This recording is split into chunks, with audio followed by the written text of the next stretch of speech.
Bost. Yeah, I don't know what that is. Okay.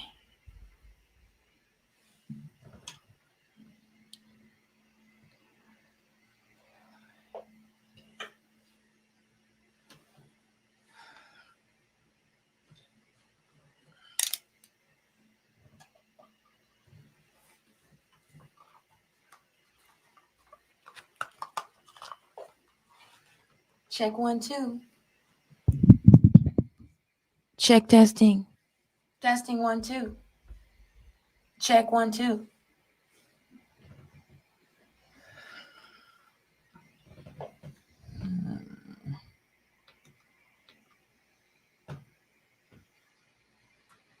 Check testing. Testing 1, 2. Check 1, 2. Check 1, 2. Okay. That's good enough. Let's see. This light. That a little better. Okay. Uja Ubenefer. Loud and clear. Thank you. All right, I'm just waiting a minute to see if more people tune in before we get started. I have a cup of tea. Today, what am I drinking? Trader Joe's Winter Wake Up Tea. It'll help me wake up.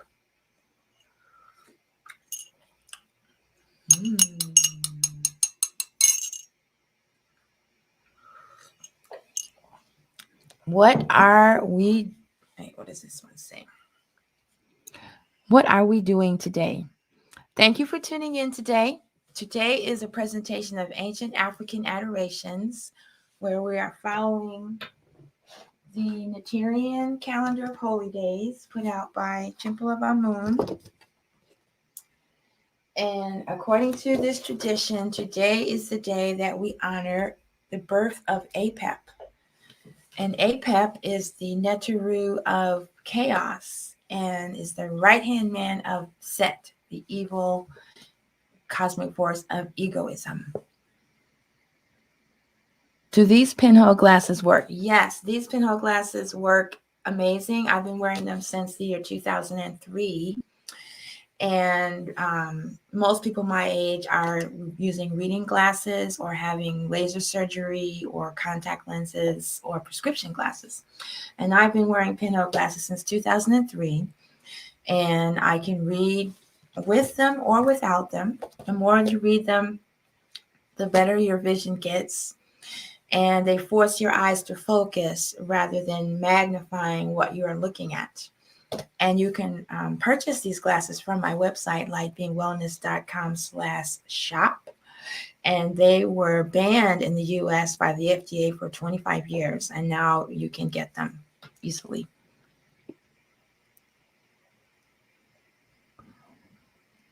And they're $20.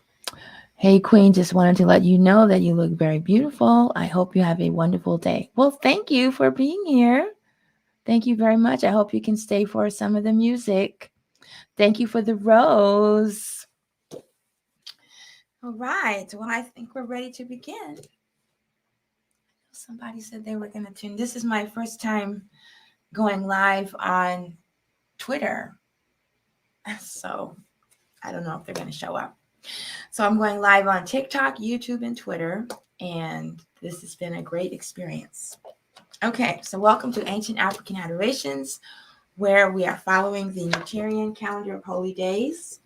And today is the day to honor the birthday of Apep, Apophis, or Chaos. And we're presenting musical offerings of the wisdom teachings of Shatau Neter, ancient Kemet, ancient African Egypt, indigenous.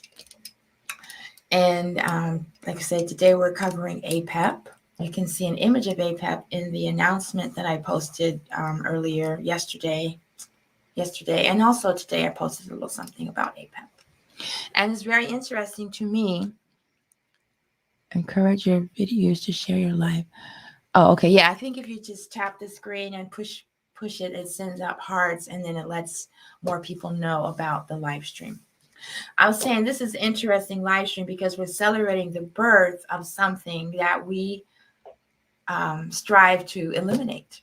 So that was very interesting during the preparation for this presentation. So we're celebrating the birth of something we want to eliminate. That's interesting, right?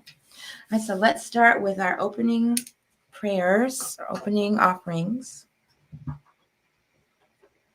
And we always start with Om AstMaataJi capital Asar Om, because we're instructed to offer to Asar and capital when we're going to read from the Purdam Haru. And since I'm on like a time strain, I came up with a Hekau that honors three deities in one chant: AstMaataJi, capital, and Asar. AstMaataJi is the all-embracing divinity that's worshipped by many names and many traditions, the all-pervading spirit that is all and is the essence of all, and that is the creator of the creator. Capital is the creator of creation, which is Ra. Capri is the scarab that you see pushing up the sun each day, and is the creator of the gods and goddesses who are cosmic forces of nature. And Asar is the deity that AstMaataJi came forth in the human form, and represents the universal soul, or your soul, and it's the soul of the journey. So it's our journey as well. Make sure it's tuned. Yep, okay. Om AstMaataJi capital sorrow. Om AstMaataJi capital sorrow.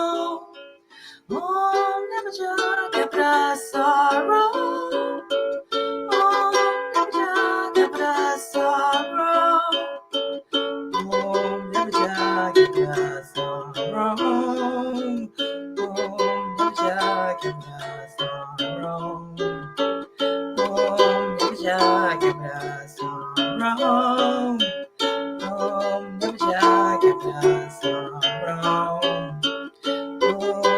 AstMaataJi capital sorrow.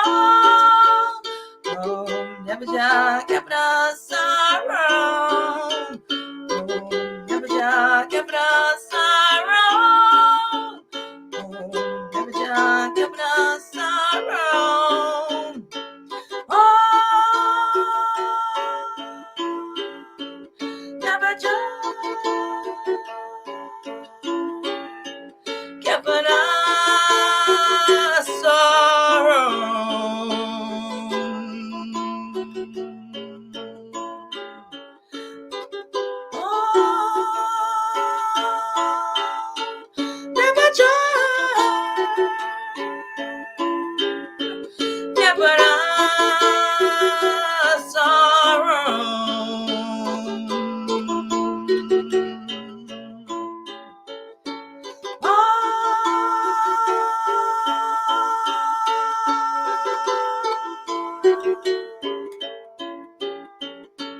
Om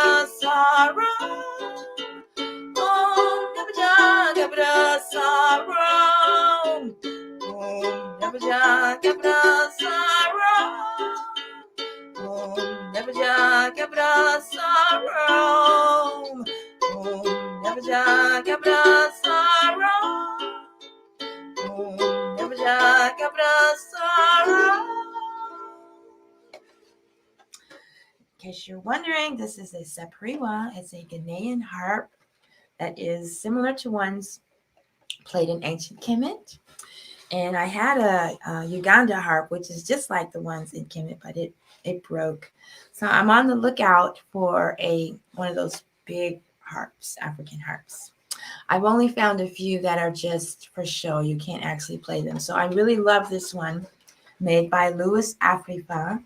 It combines ancient technology and contemporary technology. You can see it has these super tuners on the side, because my other harp from Kemet is more old-fashioned, and it has these pegs here, which makes it kind of challenging to tune. So I really love that Supriwa. And Louis Afrifa plays many of the instruments that he makes. He makes koras, he makes these Supriwas, he makes, I don't even know how many instruments, but you can find him on YouTube and Facebook. And it sounds like when I first started writing his name, I thought I was making a typo because it's Afrifa. And then autocorrect would always put Africa, but it's Afrifa. Looks like there's a few comments here. That instrument looks fun. What is it called? Oh, I answered your question and didn't even know. My cat and I loved it. Oh, do a Bost. Bost is the Kemetic goddess that defeats Apep. Apep will be singing for her soon, so stay tuned. Tell your kitty to stay tuned. Now, don't have the translation. Hold on just a second.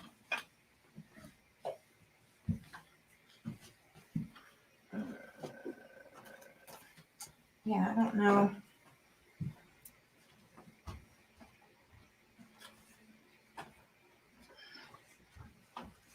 Okay. That's my little prayer manual with all the translations.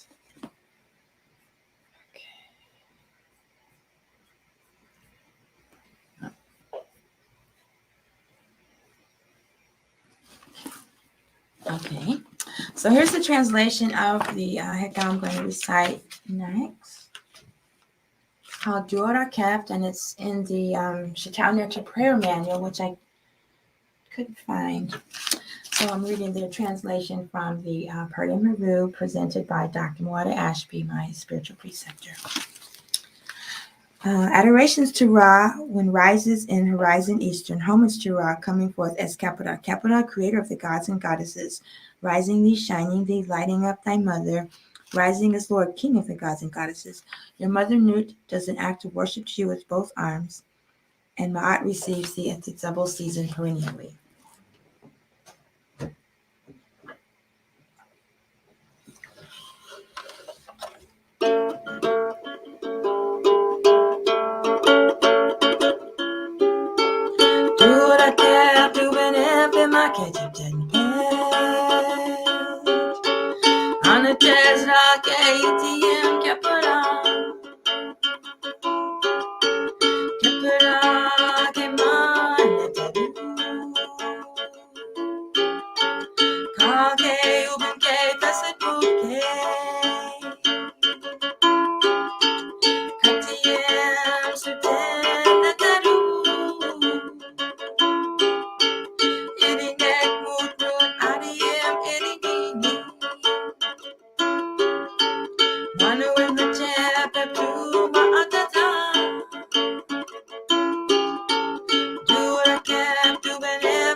So that's a song for greeting the new day, acknowledging Kepra and Ma'at all in one chant, which is very significant, which will come up later. And now the chant for the four great truths. Where is that? Let's see if I can pull up the translation quickly.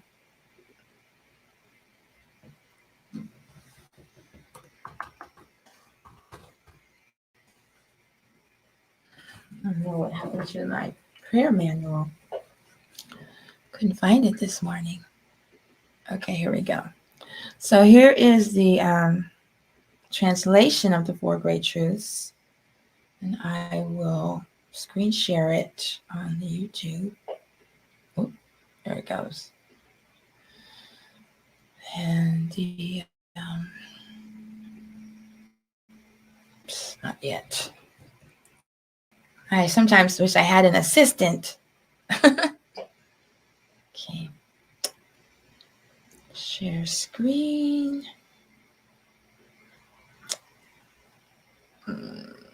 Window. Okay. All right. The Four Great Truths of Chaitau Nature. And the translation is: the nature, the supreme being, is one and alone, and is never manifesting everywhere and in all things in the form of gods and goddesses. Number 2, lack of righteousness brings fetters to the personality, and these fetters cause ignorance of the divine. Number 3, devotion of the divine leads to freedom from the fetters of Set.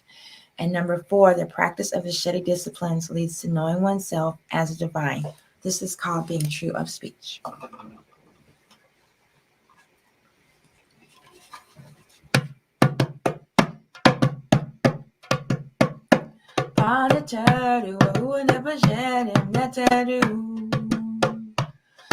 the odds, we how you said, say, come in.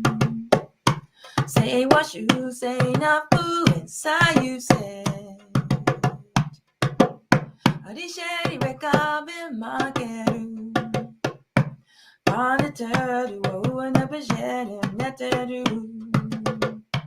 On the odds, we how you said, say, come in.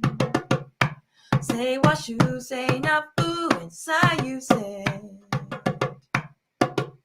Adisheri rekabe makeru. On the turdu, and the bajeru, neteru. On the odds, we how you said, say, come in. Say what you say, not fool inside you said. Adisheri rekabe makeru. On the turdu, and the bajeru, neteru. On the odds, we how you said, say, come in. Say what you say, not fool inside you said. Adisheri rekabe makeru. A tap.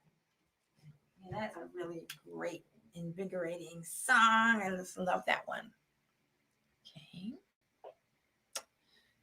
And oh, okay, I see what happened there, YouTube. It just now put up the Four Great Truths. So there they are. Four Great Truths of Chaitau Nature. Kind of like our creed, what we believe. And these are from the scriptures. They're not like made up. Well, thank you for the roses. I really appreciate it. All right, so now I hope the woman or the person with their cat is still on, because I'm going to have a offering for Bost, the cat goddess. Next, yeah. And this is a hekau that I composed one day when I was really upset. I had a lot of housework to do, and I just felt like my house, my whole life was just full of chaos. And I was reading about Bost. You know, there's that image of the cat that's killing the snake that represents Apep, cutting off the head of chaos. And this hekau came through. And I like to sing it at the top of my lungs, marching through my house. But I live above a troll, so he complains whenever I play the drum or if I drop something.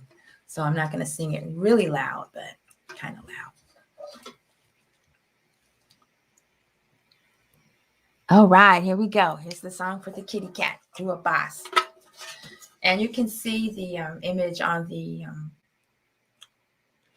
the second one I posted where I'm showing how I was getting ready for today, I posted 2 images of the cat. She's cutting off the head of the snake. So words are, and you can chat with me. Let's see, I can type them here.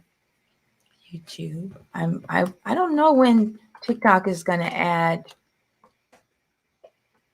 screen sharing.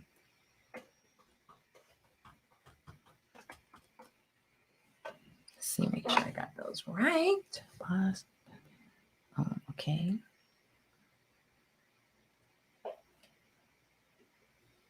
Okay. All right. So the words are dua Bost. Dua is when you put your hands like this, means adorations. It means thank you. It means I see the divinity in you. And then on Apep. On means no. Apep is chaos and evil force of egoism. And then Ni means yes. Nihast is enlightenment. It's a great awakening. It's why we're here. We're here on earth to awaken to the reality and see beyond the illusion of creation. And then Om is the universal name for the divinity. And Om, people associate with the Hindu tradition. Actually, you can find an Om inscribed in the late as a papyrus that was stolen and is stored in Leiden by Leiden or at Leiden's private collection. I don't know. It's not a Leiden papyrus. They call it the Leiden papyrus. Anyway.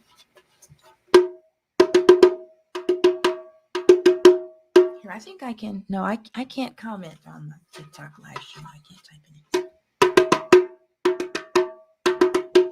To a Bost, on a Apep, Nina has Om.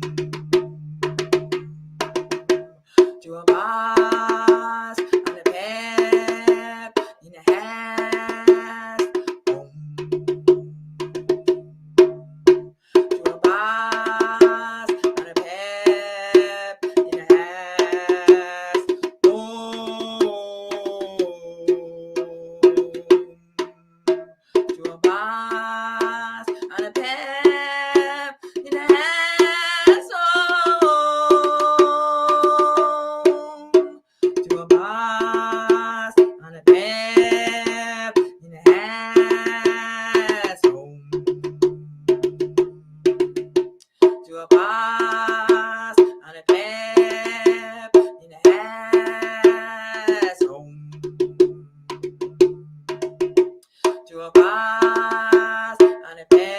To a Bost, on a Apep, Nina has Om.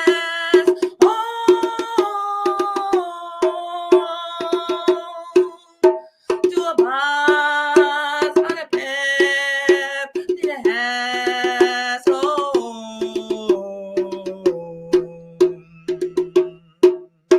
To a Bost, on a Apep, Nina has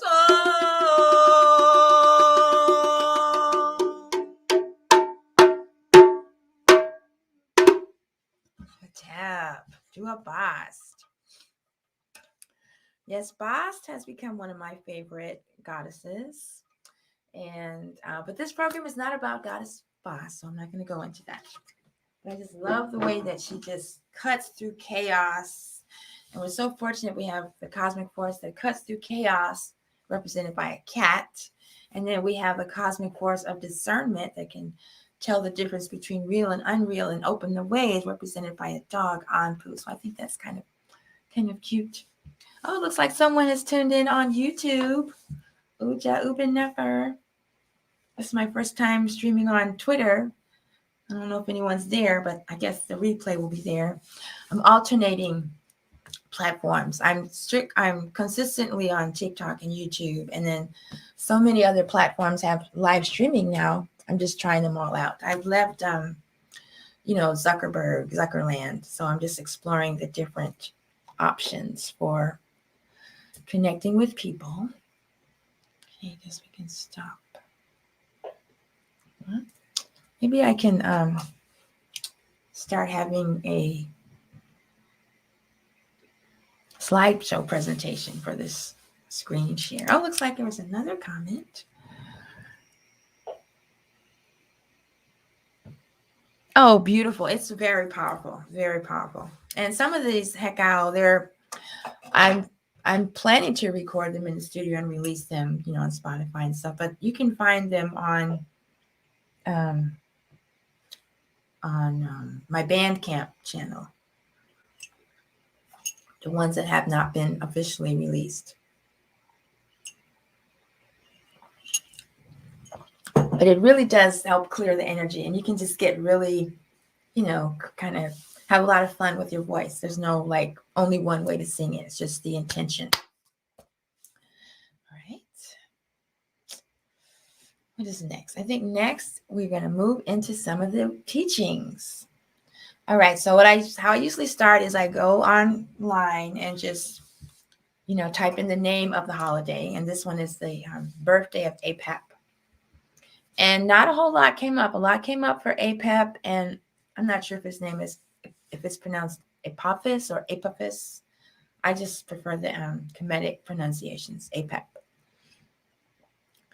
And so I found one entry for the 5th of February, the birthday of Apophis. So far, when I type in these birthday names, the only things that come up are the live streams that I've scheduled in advance. And it makes me wonder that people are having private, secret celebrations. And at first I was thinking, well, maybe I shouldn't be doing this, but I feel that the more people that know about it, it's better for the whole planet, and all that secrecy isn't really helping us. It's just certain people are in a position to charge money for making offerings. Like even I was trying to do that at the beginning of this series, and I just had to stop. So this is a rundown of 10 facts about Apep. And we'll be talking about it a little bit more later, but the concept of Satan came from Set and Apep, which are evil forces of nature that represent egoism. Egoism is the only evil force. We use egoism, or if we tune into our egoism, then it makes everything else on Ma'at. And we have to tune in with Ma'at, not Apep, not Set. And so the concept of Satan came from Set. There's no such thing as Satan or the devil in the Natarian tradition. There's only egoism. Apep, now they say was the god. I say is. Apep is the god of chaos, which made him the enemy of light and order, as represented by the sun god Ra. So since we're light beings and light workers, Apep is our enemy. Apep is depicted as a giant golden serpent that has miles, as they say was, I'm saying is miles long and huge enough to eat the sun, and was constantly trying to do so. Of course, it was obvious that there was never a giant snake chasing the sun across the sky during the day, so Apep must be lying in wait below the horizon or in the netherworld. Stories varied as to whether he was lurking in Baku, a western mountain, or somewhere in the east where the sun rose. The possibility that he could be in both places gained him the title the World Encircler. And I forgot to say this is from the website tropicaltins.blogspot.com. And eventually I'll post, have a blog post with all this information plus the videos, but I haven't gotten there yet. Number 4. If Apep lived in the netherworld, then it stood to reason that the souls of the dead were in danger from him, so people would be buried with anti-Apep spells. Now, the word spell is really interesting because it has a negative connotation. However, the Egyptian Book of the Dead, the Book of Coming Forth by Day, the Kemetic quote-unquote Bible, is a book of spells. It's a book of prayers, incantations, affirmations, and spells to be recited when a person is dying and then during our life, so that we're constantly waking up in our life. We want to be constantly coming forth by day. And then a spell is just, when you set out your intention, you cast your intention, and that's why it's called spelling, because we're spelling our spells. So I'm sort of getting used to, using the term craft, spells, witches. So anyway, people were buried with spells for protection against Apep.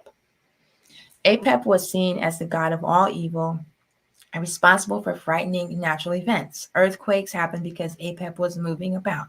Thunderstorms were Apep battling with Ra, and a solar eclipse was him swallowing the sun. The Egyptians carried out a rite once a year called the Banishing of Chaos, where an effigy of Apep was made, usually from wax, which contained all the evil in the world. It would be beaten, spat upon, and finally burned to keep evil away for the rest of the year.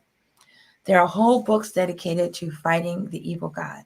The Book of Apep, I didn't even know there was a Book of Apep. I wonder how many books there are. There's the Book of the Dead, the Book of Light, the Book of the Stars, the Book of Breathings. I don't know. And now we have the Book of Chaos, where containing instructions for making wax models to mutilate and spells to recite while doing so. That's where the those voodoo dolls came from. But remember, we are actually when we're doing this, we're actually trying to defeat chaos and defeat egoism, not put a spell on somebody. We can only do this type of work on ourselves. If we do it on someone else or someone else, then it's tainted with egoism and it's considered evil. The Egyptians believed that Apep could never be completely destroyed, only temporarily defeated, and so he was one of the most powerful of their gods. Although generally considered evil, there were two Egyptian kings who were named after him: 14th dynasty King Apep, and of the greater Hyksos King Apophis. So I don't know what his intentions were. Last but not least, even in our modern world, it was believed for a time that Apep might actually destroy the earth. Not the god, but 99942 Apep, they say Apophis, a near-Earth asteroid which appears to be on a possible collision course with us and would hit Earth on April 13th, 2029 or 2036. Further study determined that the probability of this happening was very small, but for a time, Apophis set the record for being the most dangerous asteroid ever, reaching 4 on the Torino Impact Hazard Scale. So when I was looking up Apep, they're still talking about this comet or asteroid coming in 2029 on April 13th. I wonder if it's Friday the 13th. Okay. Then we have,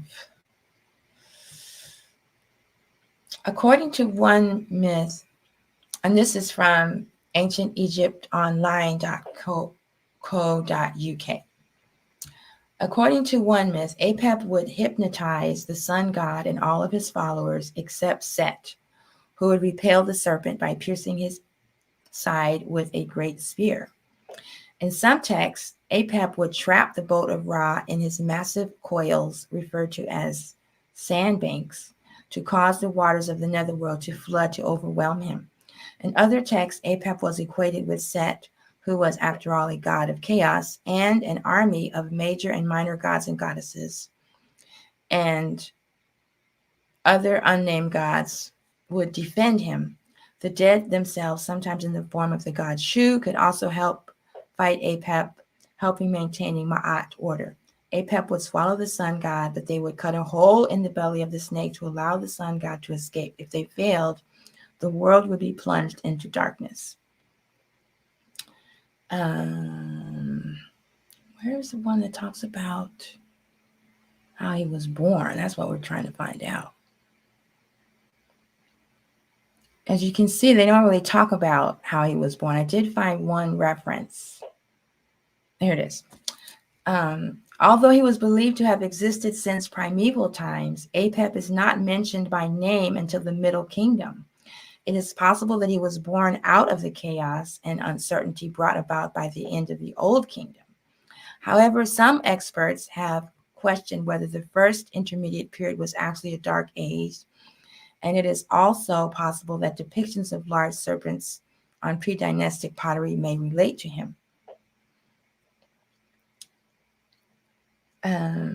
During the Roman period, he was sometimes referred to as the god who was spat out and considered to have been born of the saliva of the goddess Net. And then in this one, I think this is the one.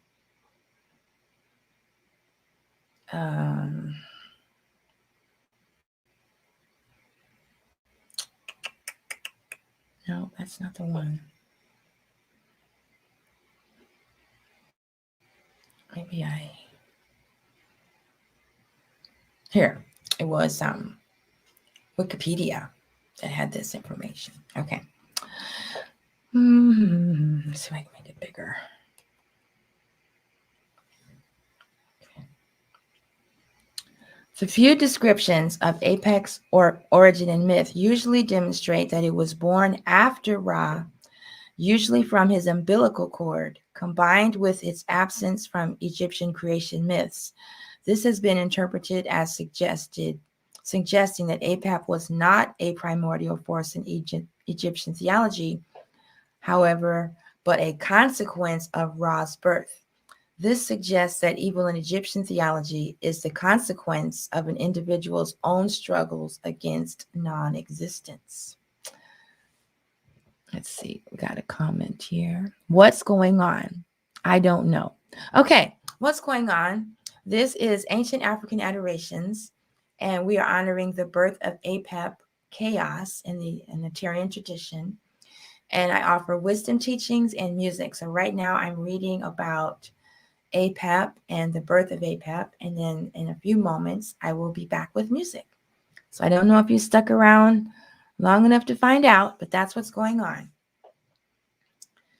Okay, so Apep was born after Ra. It was like a twin. You know, we have creation and then we have chaos. And then the first thing set in place at the moment of creation is Ma'at, the goddess of order. So I don't know if you've seen the illustrations.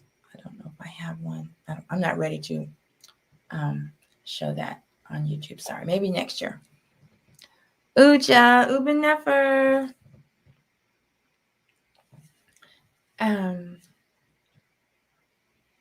Yeah, so if you see an image of the boat of Ra, you will see Set at the front of the boat stabbing the serpent Apep. And when Set has forgotten his divinity and is the force of egoism, he and Apep work together. However, when we're able to conquer our egoism, Set moves to the beginning, to the front of our boat, and protects our boat against chaos. And that's when we let Heru steer the boat. But when we have moments of spiritual amnesia or we forget our divinity, then Set steers the boat and it's just like driving our boat, you know, crazy. The boat is how we sail through the ocean of creation, of consciousness towards enlightenment. All the deities have vehicles for this journey, and so do we. And Apep is the cosmic force that distracts us and throws chaos at us so that we forget our divinity. And so today we are celebrating the birth of Apep. So we're celebrating the moment in creation when Ra or Khepra came forth into being, and then Apep was born from the umbilical cord. So to me, it seems like the umbilical cord became this snake of chaos. So have lots of information here. I don't know. I might just save this for the blog post. Let's see what we can cover here in a few moments. Sometimes Apep is depicted as a crocodile or an evil dragon. It says here that the snake stretched 16 yards in length and had a head made of flint.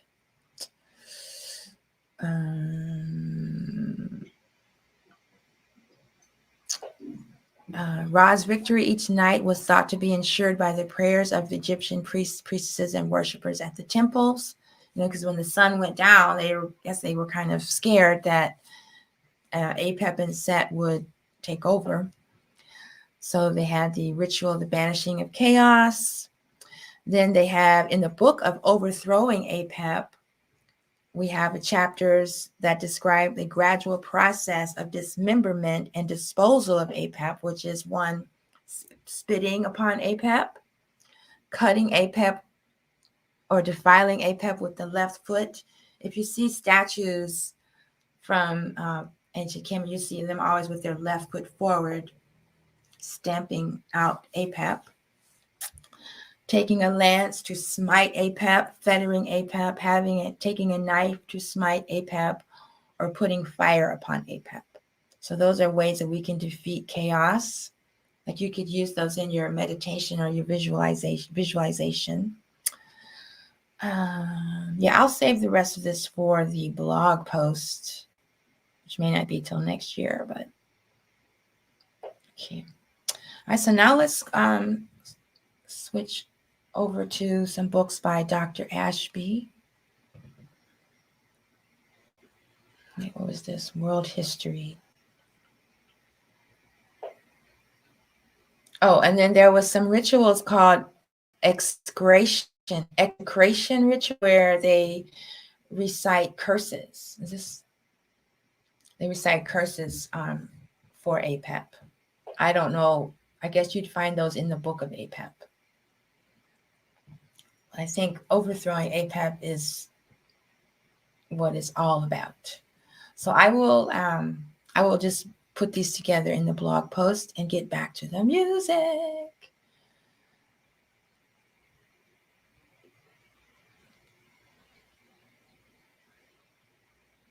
Okay, page 169. So now I'm going to switch to the, am I a witch? Well, I guess it depends on your description of witch. In my definition of witch, I would say yes, because I am a person who knows about herbs. I study the stars. I study astrology. I study Natarian and African and indigenous spiritual traditions.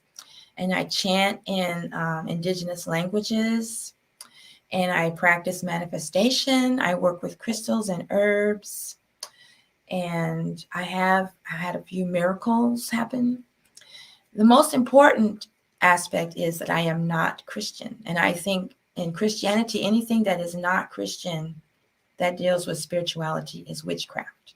So I would have to say yes.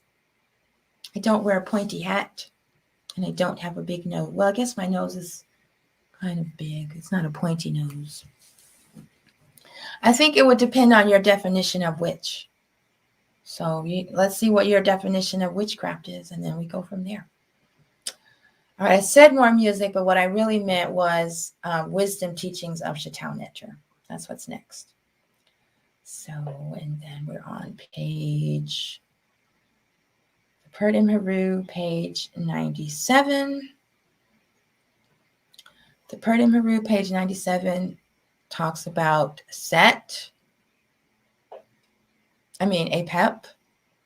And it says,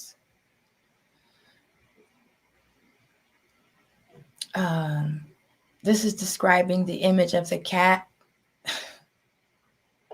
I don't know what it is about this cursor. When I come on here to look up the wisdom teachings, I have no problem.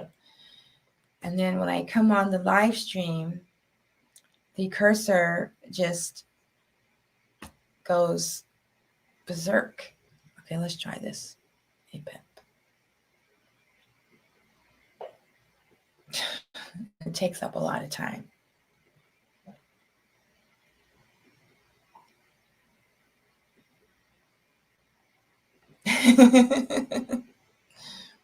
Come on. Why are you doing this to me? All right, I don't know. All right. So these are readings from the Purdim Haru.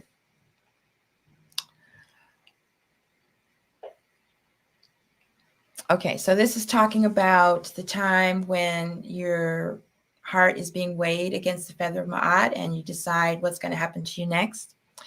In this way, one's own soul is responsible for its own fate, either to be led by Apep, ignorance, into the jaws of Ammit, destruction, suffering, reincarnation, or to unite with Asar, Hetep, eternal peace. Thus, it's one's own enlightened soul, Heru, who leads one to union with one's true self. So it's not like things happen to you and then you end up going to quote unquote heaven or hell. It's the way you live your life. It's whether or not you're able to defeat Apep, because this is a struggle that goes on every day, not just when you die. Okay, and so we're talking about a goddess Heteru who slays Apep. And so Heteru also does battle with the monster Apep, the symbol of egoism, which spurs negativity and ego. And Heteru cries out to us, take out your armor to fight Apep. So we can call on Heteru when we're fighting Apep. And this is where it goes wacky. And then there's, I showed you the image of cutting the snake.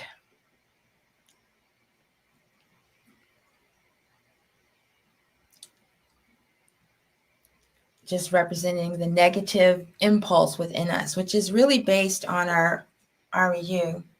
Uh-oh. Not sure what happened to Twitter.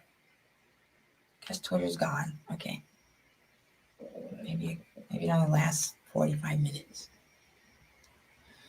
And then try it again.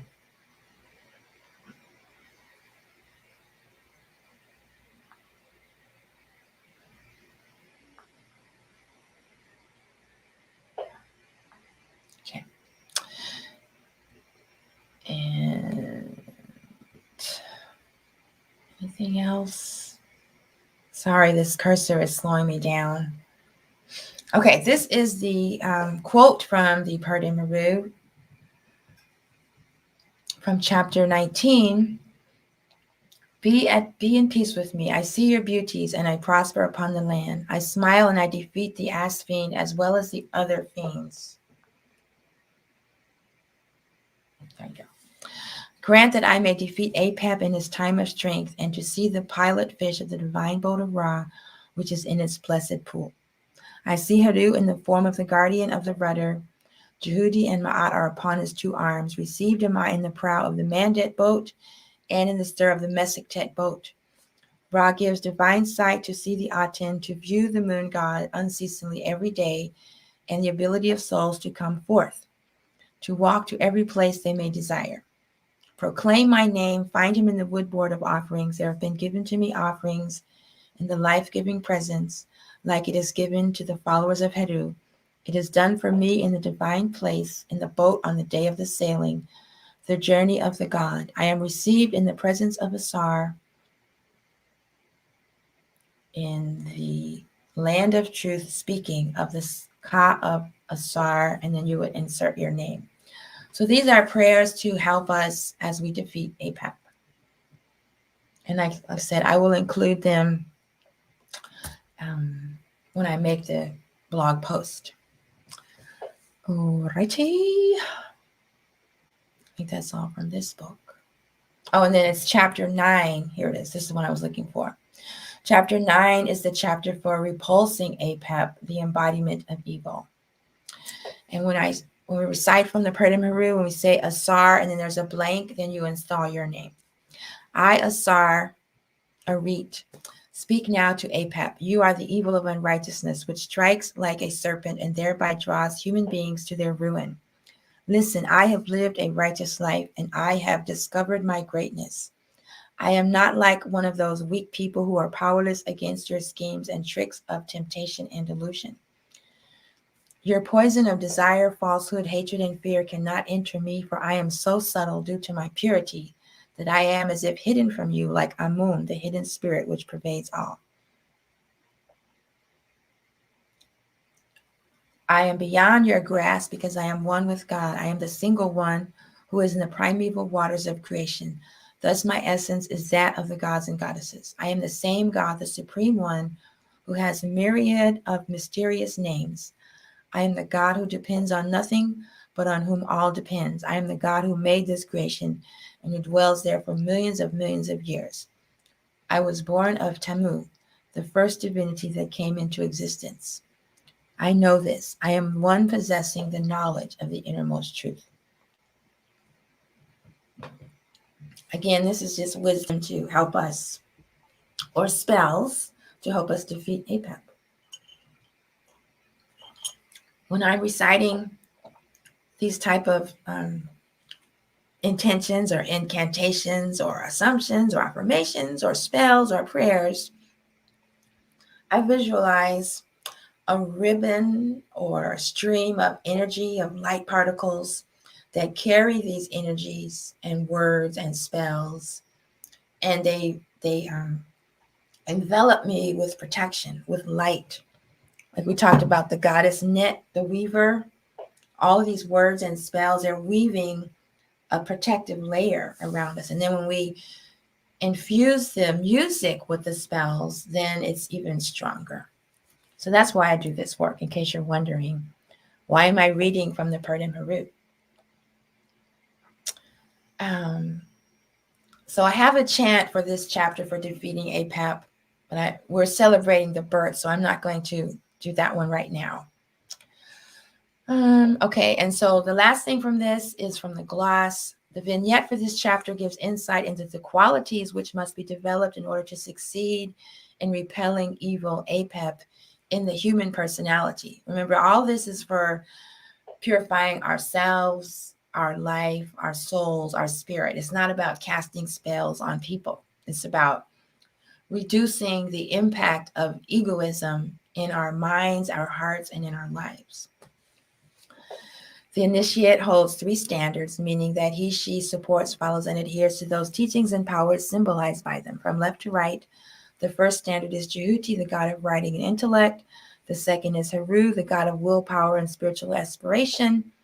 And the third is the Ka, the bull, or Asar. So the aspirant must develop the ability to understand the spiritual teachings by developing the reasoning capacity. The aspirant must also develop spiritual aspiration and devotion towards the divine, which means promoting this practice of ma'at and selfless service to humanity as a means of worship of the divine. This also relates to studying the teachings of the under the guidance of a spiritual preceptor, Aset, that is being a follower of Heru, Shemsu Heru. When the lower human qualities are placed in subjection, that is subdued, they become powerful forces in the personality that no longer lead a human being towards worldly desires, entanglements, as well as weakness in the face of temptations and vices, but serve to promote determination, stamina, will, detachment, unwavering pertinacity when it comes to resisting forces of negativity and success in the spiritual journey. So that's what this session is for. Okie dokie, never.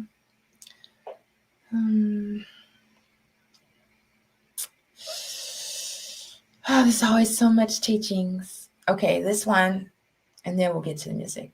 Tree of Life, Dr. AstMaataJi. Tree of Life, Dr. AstMaataJi.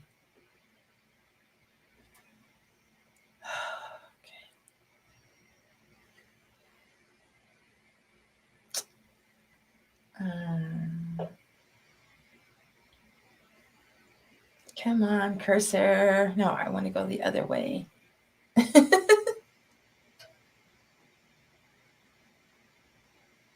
going to try.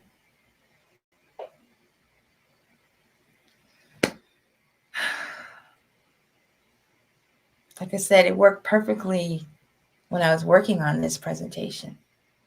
But now the cursor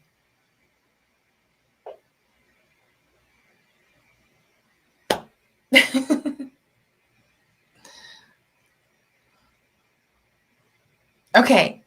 You're going to stop? No.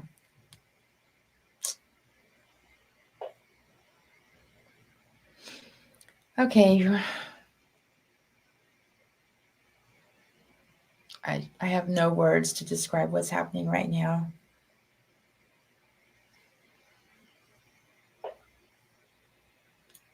Does this magically work?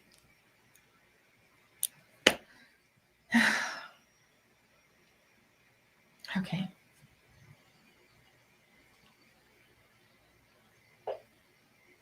That's not working today. All right, well, I'll just show the image.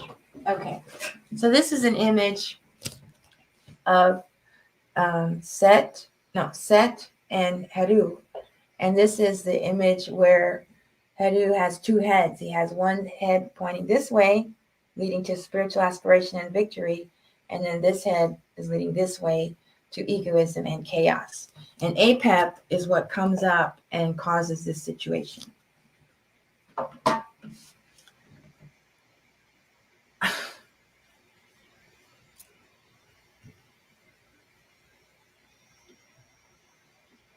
All right, we'll try this one other book. And if that, we'll just forget that.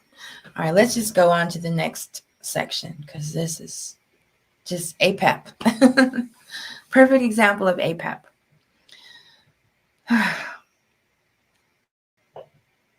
So we're going to go to the Purdah Maru, Volume 3.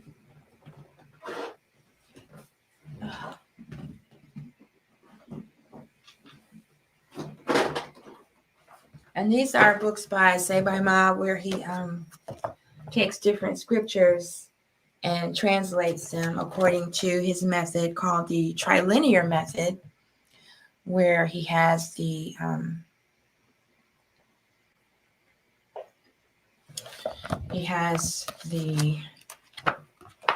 well, it shows it on the cover, the actual scripture from the hieroglyphs in stone or papyrus, then the phonetic translation, and then the literal translation, and then the interpretation. And everyone who does this type of work has their own way of translating. Most people just translate it literally, and Sebai Ma has translated it in a way that we can go through an initiation. We can become initiated. And I know there's some people that don't agree with his translations. However, the proof is in the pudding. And I can speak for myself and others that I've studied with. The teachings that he has presented have changed lives. They've allowed me to change my mind and change my life. So I really trust his translations. So what I do at this point in the program is we go through the scripture, and then I just channel music and offer the teachings. So here's the translation of chapter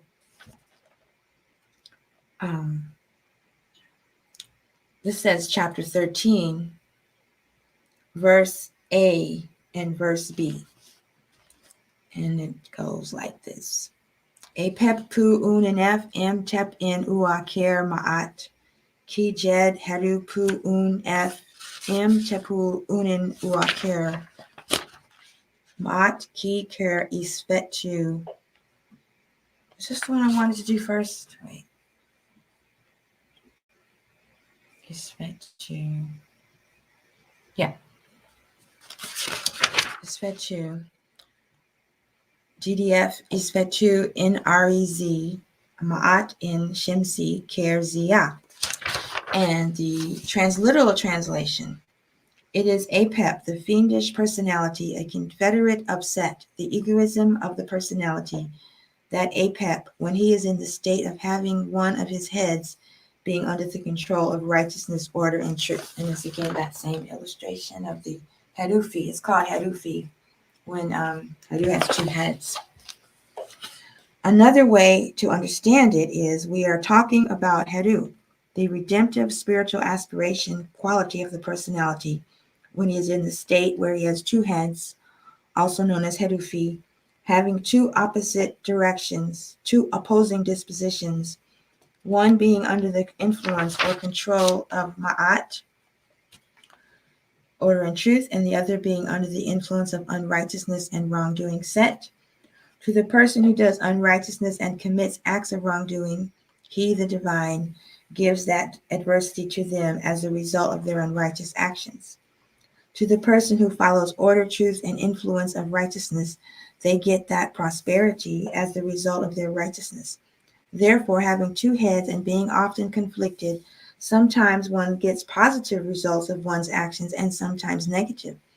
This state of mind, called Apep, of being conflicted, leads to disjointed movement in life, thwarting one's own positive efforts and failure on the spiritual path by thinking, feeling, and acting in contradiction, working against one's self and one's better judgment. The mindset of Apep needs to be opposed, and the character influenced by Ma'at is to be cultivated in order to have rectitude, order, and resolute purpose in the personality to succeed on the spiritual path.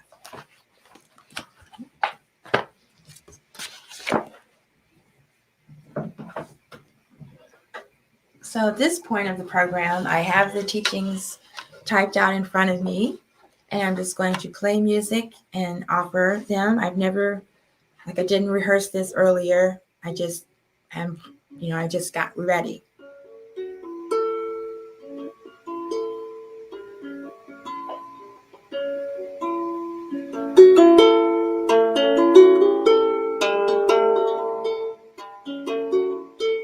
Apep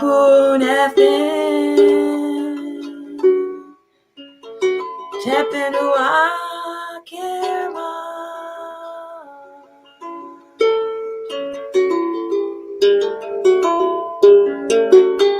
Kejerupu Unenefem Tepui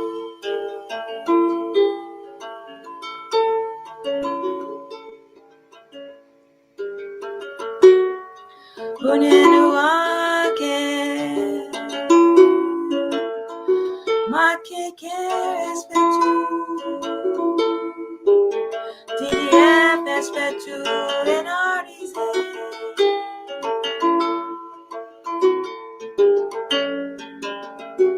Matem Shemsi Kezia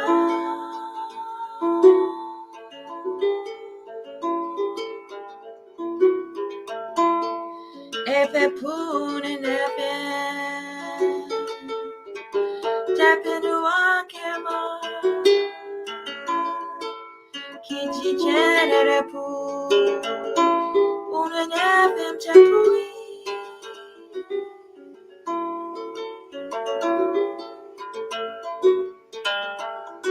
Unenuake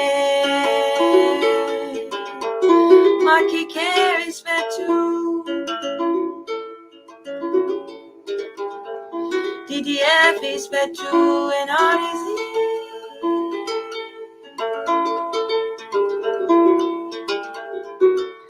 Madem Shamsi Kezia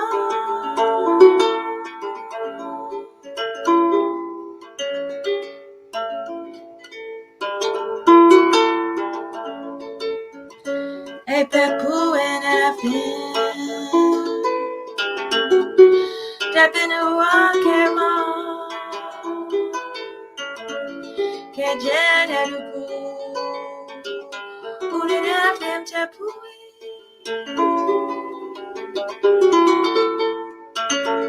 Unenuake Maki carries Betu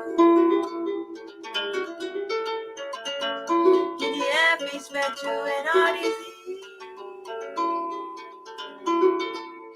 Matem Shamsi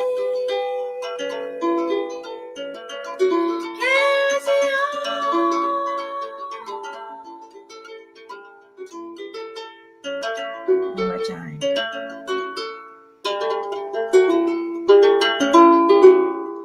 Apepu and Uafin Tepen Kuama Kijen Herupu Ununefim Tepui Unenuake Maki carries Betu fish not chewing on his redemption sea. Yes, they are.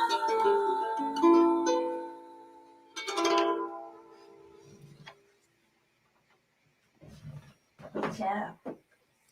And that is a spell to defeat Taru of the two heads, to turn away from Set. I have a song called Turn Away from Set. I don't know where it is, but somewhere on YouTube. Turn away from Set. And so this chant is to acknowledge that that's what we're here to do. We need to turn towards Ma'at. And Apep is what comes up to split our personality in two. Like we talk about the three brains, the three minds. We have the limited mind that lives in our brain, which is divided into two. And so you can see we're constantly, should I do this or should I do that? Do I want to go here or do I want to go there? And usually one of the things we want to do is not in alignment with our divinity, or it's not in alignment with Ma'at. And so we're kind of, we're doing this. So we just want to turn towards Ma'at. If Apep comes up, we'll recite this Hekau, or we'll remember what Arit said about all these spells and prayers and affirmations and intentions and incantations and assumptions. When we recite them, they're creating this protective veil around us, a protective sheath, or visualize net weaving this protective sheath around us. When we recite these prayers, that's what we're doing. And when we listen to them or recite them, they're reactivated. You don't just defeat Apep one day and then you're good. You've got to do it all day, because we make decisions all day. All day we're making decisions, and you always want to choose the one that's in alignment with Ma'at, that will help you get to enlightenment, that will help you fuel your boat on your spiritual journey. Okay, and then we have another one. African Religion, Volume 3. I had so many notes. I will add them to the... I did want to do this one. I never got to look in this one before. This is the book, Hierarchies for Beginners. And I know he teaches a class. I haven't taken the class. I haven't even really, there's exercises to go through. And I just said, well, let me see if there's anything on Apep in this book. And of course, there was on page 34. I had no idea. So now I'm excited about starting this, because, it, like here in the back, it has the translations for the lessons, and then you can learn how to read the reliefs and the stelas. But on page 34, it talks about Apep. I should have. Where did I see that? Oh, here it is. Okay. So here we're talking about the goddess Shesheta, the counterpart of Jehuti, and the tree of life. And with Ramses, she's writing the history and name of Ramses II on the tree of life. This one's kind of long. I won't read the whole thing, but I just love Shesheta. Shesheta is the goddess of writing and the counterpart of Jehuti. She is the divinity of priests, priestesses, and scribes. She is also the presiding deity over the 7 psycho-spiritual consciousness centers of spiritual enlightenment of the serpent power, the chakras, Aritu, Sefibara. She is also associated with the sacred Persia tree on which the names of the kings were written at the time of coronation. She was the recorder, she's dead. She is the recorder of deeds, mistress of books, and reckoner of time.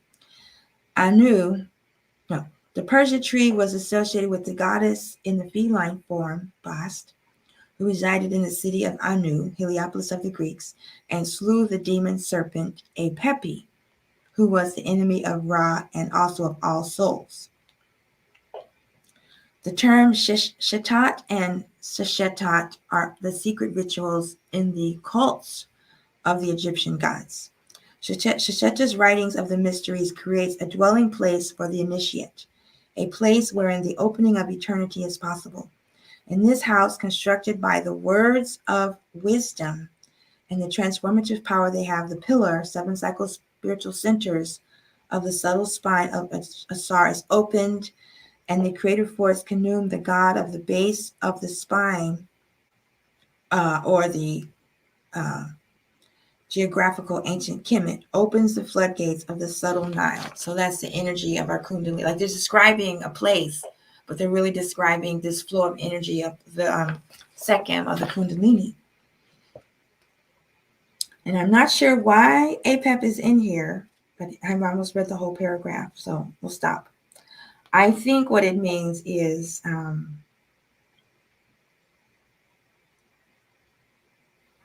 they were talking about the Persia tree, and Apep was slain by the goddess and the Persia tree. That was just a reason to read about Shesheta. But anyway, I wanted to let you know about this great book, and I'm going to be, I've had it for years. I've never used it. So thank you, Apep. All right. And then just going to go on to this one. Purdom Haru, Volume 4, page 121. Oops.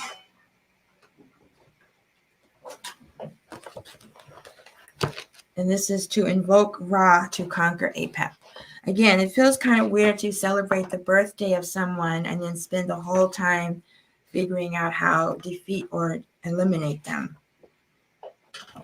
I guess that's what it is when you're born as Apep. So here's the scripture from Dr. Ashby's book, Volume 4. So the volume 3 that I read is the Book of Breathings, and this is volume 4, the book of the mystic chapters discovering the parts of the human personality and psychology, the creation of the world and the gods and goddesses by Ra. And so here we have chapter. It doesn't say chapter. It's just a scripture. Invoking the name of Ra and conquering Apep. So here's the translation.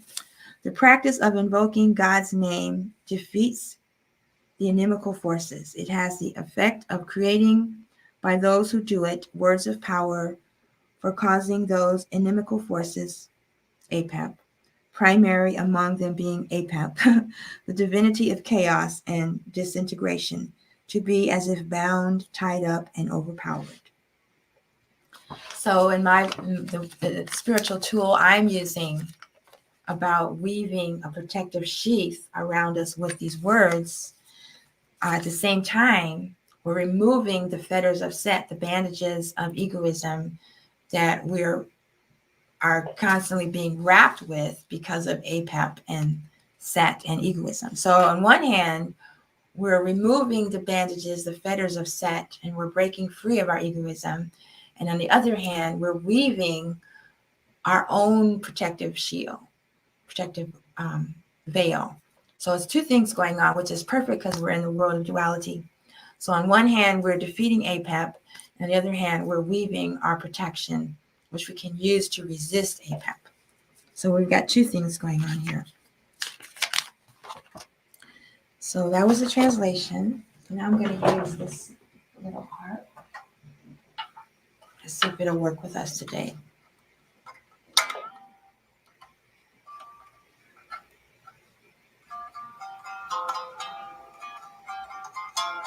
Oh, that's nice. And this harp was purchased in Kemet, in Edfu, outside the Temple of Herta. You know, they have those little markets and vendors there. And I just love this one. It has crocodiles on the handle, and has camels, it has pyramids, and it's in the shape of a lotus. So it's beautiful. Okay.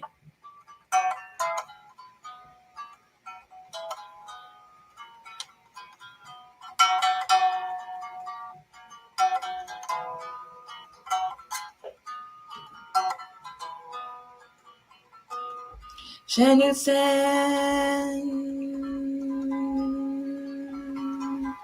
Reneter Sekersen, Keftusen, Kemam Senu, Hekauen, Sekere Pep Apophis.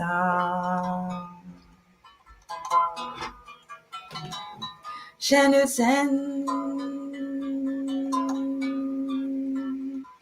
Reneter Sekersen, Keftusen, Kemam Senu, Hekauen, Sekere Pep Apophis. Shenutsen, Reneter Sekersen, Keftusen, Kemam Senu, Hekauen, Sekere Pep Apophis. Shenutsen, Reneter Sekersen,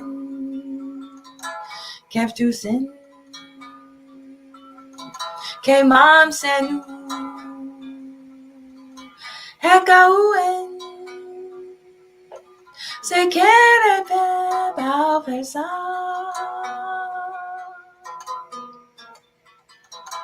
Shenutsen, Reneter Sekersen, Keftusen, Kemam Senu, Hekauen, Sekere Pep Apophis.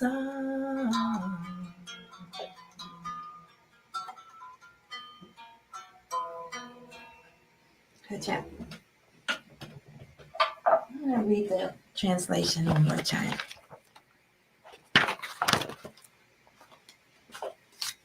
The practice of invoking God's names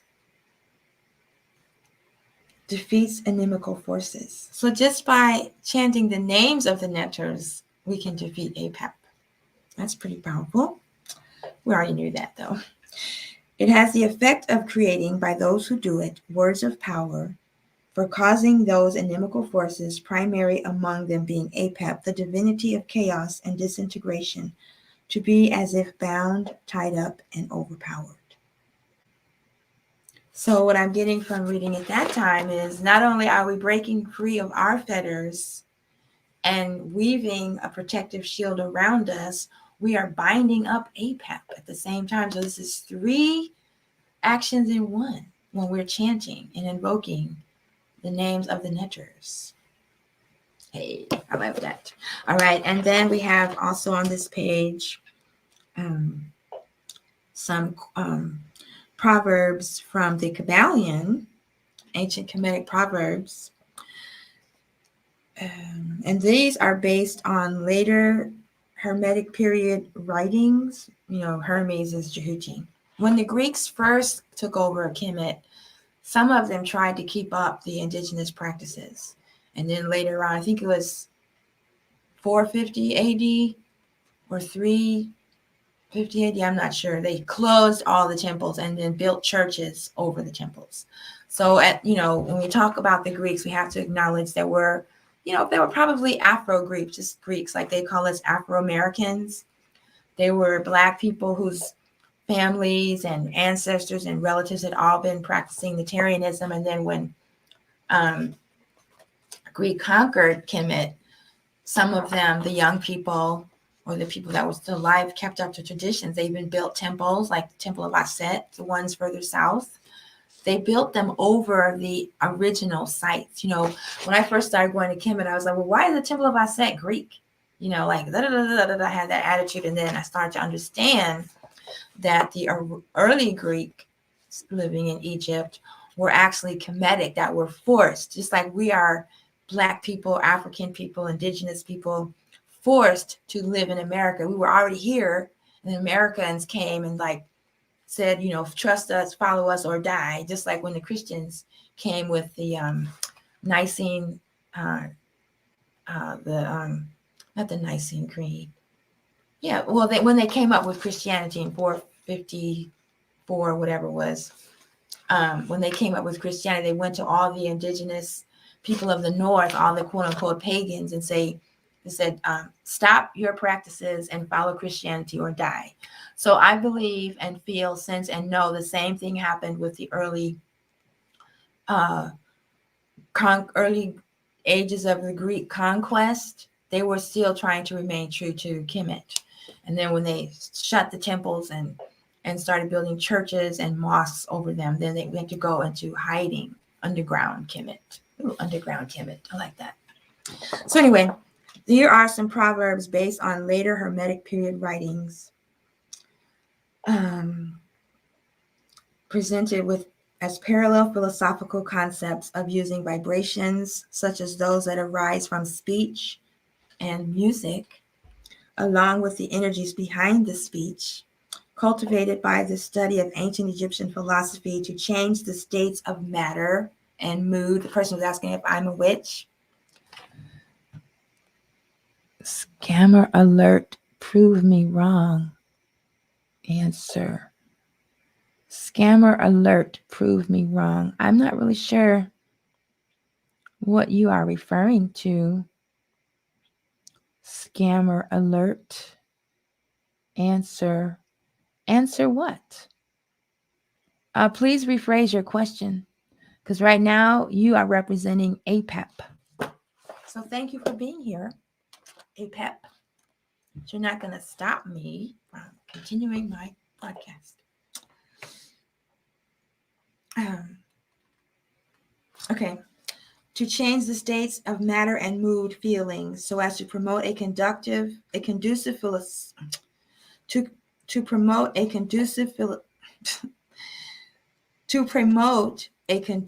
psychological and energetic environment for overcoming negative feelings, desires, and thoughts. Now, someone who can do that sounds like someone who's powerful. And in some schools, they would consider that a witch, someone who can work with energy and change vibrations using frequency and sound. I always take it as a compliment when someone calls me a witch. I'm like, yeah, no problem.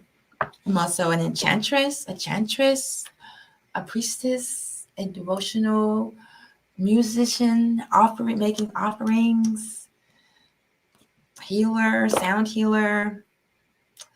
Yep, they're just labels. I'm just a light being working for the light. I'm self-employed and employed by my higher self. And my life is sustained and provided for by the higher self. I no longer try to make money. I no longer make music to make money. I just make music. So I hope that answered your question. Here are the proverbs. Quote, to change your mood or mental state, change your vibration. Unquote. Quote, to destroy an undesirable rate of mental vibration, concentrate on the opposite vibration to the one to be suppressed. Unquote. So that explains why we're here to celebrate the birth of Apep, and then we studied ways to defeat Apep, because all we have to do is focus on the opposite vibration, the opposite frequency, and that would be Ma'at. Ma'at would be the opposite of Apep, right? The opposite of chaos. Okie dokie. So I don't like to make promises, but I want to assure you that eventually I will get around to blog posts with some of the teachings that I'm reading from, so you can read them yourself. And also, I'm really enjoying doing this series of presentations following the holidays of the Natarian calendar. And I don't know if I'm going to keep doing it after I've gone through a whole year, because, what's the point? They'll be there and we can always go back to them. So we'll see. But I am going to go through the whole year and then see what happens at the end of that year. Okay, so that concludes our program for today. And I want to thank you for being here. I want to share with you again the calendar that I'm following. The Natarian calendar presented by Chateau Netter Temple of Amun. There's many different Egyptian calendars of the holy days, and I think it's because they don't take into account the precession of the equinox. I know Dr. Ashby did, and they don't take into account the time reckoning of Shesheta. And then I know there's also holidays that are not on the calendar, but right now I'm just following these. And then I'm also starting to work, and that this calendar is more of a solar calendar, and it also has, you know, the moons and equinoxes and solstices, which are cosmic holidays, galactic holidays. And then if you know me, I also practice 13-month Kemetic sidereal astrology. So I'm going to put out a calendar that combines all of these calendars. But right now I'm going back and forth. And so I also am paying attention to this calendar put out by the Earth Center, which follows the Dogon Sirius calendar from Mali. And it has the traditional Egyptian month, which is 3 weeks or 3 strengths of 10 days. And then on the 13th month, it's only 5 days. 5 days, which is when the goddess Nut was allowed to give birth. And most indigenous calendars have 13 months with a week of 5 to 7 days. The 13-month sidereal solar calendar has 12 months, with 1 month of 7 days. And I've decided to use this calendar because they have holidays, holy days for the netters that are in alignment with Sirius. And so I've been using those holidays for my own practice. And then this calendar for the practice that I share with the public. This system is really interesting because they have, the 10-day weeks or strength. I don't like to say weeks, I say strengths. And then they have at 5 days and 10 days, they have a day of rest, and then a day of divinity, and the day to honor the ancestors. So I've been using that. And then they also have they share their system of oblations, how to purify your body before making offerings. And what else do they have that I like about this calendar? Yeah, that's what I like about the calendar. It's serious. Okay. So that will conclude the program for today. If you'd like more information on the wisdom teachings that I've shared with you from ancient Kemet, Uja, Furious, I'll go to EgyptianYoga.com and you can study with Dr. Muada Ashby and Dr. Karen Ashby, or you can wait until I get the blog post together and have the teachings there. If you want to order your Naturian calendar from templeofamun.com with the Naturian Holy Days, or Earth Center, theearthcenter.org for the Dogon Sirius calendar from Mali. If you'd like more information on my music, visit tachia.com. If you'd like more information on the wellness products and services from the Light Being Wellness Center, go to lightbeingwellness.com. If you'd like to make a donation to AstMaataJi Temple of Divine Light Healing and Sweet Sounds, you can do that at $AmetElMaat.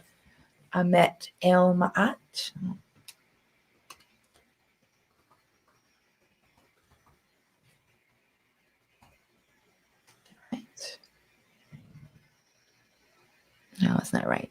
Let me try it again. It's a number 4. $Amet. Not getting that capital. You got to have it perfectly right or it won't work. Anyway, you can make a donation to the temple if you'd like to see the continuation of this work. You can you can reach out to me for a personal astrology reading, a personal energy flow analysis reading. If you'd like to, if you had a loved one that passed away, if you'd like some assistance in preparing your reading from the Pert and Maru, I can help you with that. Or, I don't know, just reach out to me at my website. I'm on Twitter, TikTok, Pinterest, Telegram, melanated people, and LinkedIn. I've left Zuckerberg. I have no interest in the metaverse, so I'm not there. Well, I don't know who this is. I'm about to good job. I'm getting ready to sign off, but it's nice of you to tune in. I can't hear you because I have the microphone plugged in, but I'm here. And if you have any more questions or comments, just type them in. Otherwise, I will be back for another edition of Ancient African Adorations on February 13th, the Feast of Asar in Jeddu. We'll be talking about the Jed Pillar. And I guess we'll talk about the chakras because we learned tonight that that's considered the pillar of Asar. And then the full moon transmission will be on February 16th. So since we have that whole week with no holidays, I'll probably be back with some pendulum readings and some self-care, energy flow analysis. I don't know. That's what I got for you today. Dua Hatap. Thank you. Thanks for tuning in.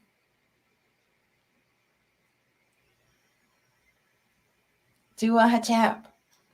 Did I do? Yes, I did a new moon reading, and it's posted on YouTube. I did do a new moon reading, so you'll find it there. It was nice.